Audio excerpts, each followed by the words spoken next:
तर आज आपण बनवणार आहोत कैरीचं लोणचं. सर्वप्रथम मी इथं मिरी घेतलेली आहे, तेवढ्या लवंग घेतलेली आहे, दालचिनी घेतलेली आहे. मी आहे ना थोडंसं जाडसर कुटून घेते. तर असं मी आता जाडसर कुटून घेतलेलं आहे. असं बारीक नाही करायचं, असं राहू द्यायचं जाडसर. त्यानंतर मी इथं बडीशेप थोडीशी जाडसर फिरून घेतली मिक्सरला. धने पण फिरून घेतलेले आहे.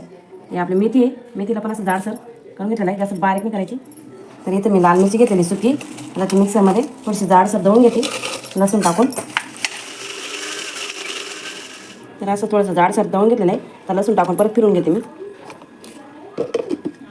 तर आता इथे सुके भांडं घेतलेलं आहे, ओलं करून घ्यायचं भांड्याला, पाण्याचं नको आहे ओलं. तर आता मी खाली पहिले मीठ पसरून घेते. 1 वाटी मीठ घेतलेलं आहे. इथं मी मोहरीची डाळ घेतलेली आहे, तर ते इकडं साईड टाकून देते. आता अर्धा किलो घेतलेली आहे मी, आणि बारीक करलेले आहेत ते बडीशेप.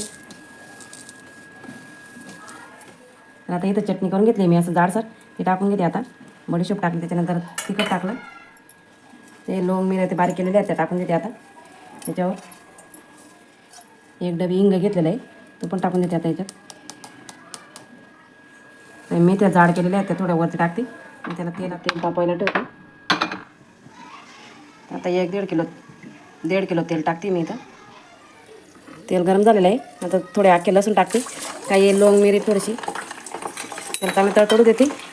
तर इथं तापलेलं आहे तेल, असं थोडं थंड होऊ देते, मग टाकायला. आता त्याच्यात गुळ ॲड करायचा आहे मला, त्याला थोडं थंड करून घेतलेलं आहे. आता याच्यात टाकून देते तेल. तर बाकी तेल टाकून दिलेलं आहे. आता गूळ त्याच्यात विरघळून घेते. आता तेलात असं गरम नाही करायचं, नाही तर कडकून घ्यायचं. आता हे गूळ पगवलेला आहे, त्याच्यात टाकून देते आता तेल आणि गूळ. आता हे सगळं मिक्स करून घेते मी. तेल टाकलं गेलेलं आहे आपलं, सगळं एकजीव करून घ्यायचं. हळद टाकते 1 चमचाभर, परत मिक्स करून घेते. खार बनवून दिलेला होता, गार झालेला. आता या कैरीच्या पुडी केलेल्या आहेत त्या आता त्याच्यात मिक्स करून खारा स्वच्छ धुवून घेतला, वाळून घेतला, आणि त्याच्यात हे भरून देते आता लोणचं. तर अशा प्रकारे आपलं लोणचं भरून झालेलं आहे. तर मस्त असं तेल वगैरे मस्त सुटलेलं आहे. छान अशा प्रकारे आपलं कैरीचं लोणचं तयार झालेलं आहे.